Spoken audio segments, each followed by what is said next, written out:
or I was merely applying for jobs online without any networking strategy.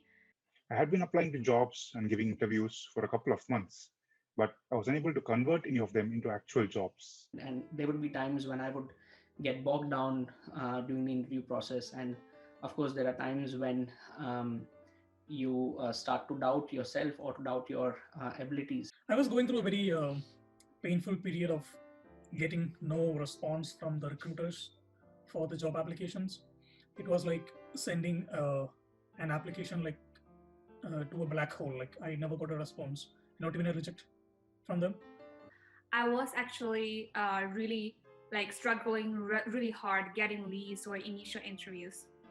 I did not know the number of companies that were actually hiring even during the COVID situation. And it was difficult to see past the traditionally well-known companies. But I was too shy to start a conversation, and I didn't know how to transfer a conversation into actual referrals or interviews. And I had a lot of difficulty in getting a job. It was a pretty bad year due to COVID, so of course, even the job markets were hit and the opportunities were pretty thin on the ground.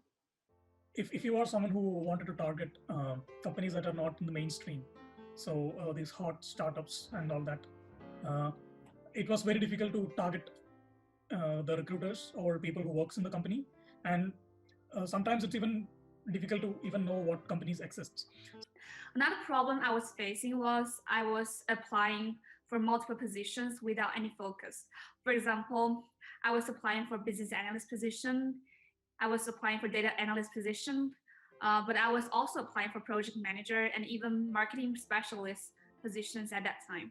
Even when I applied online onto companies' careers pages, very rarely would I actually get a response back. And it was almost like dealing with a black hole, and very difficult to keep a track of your application that way.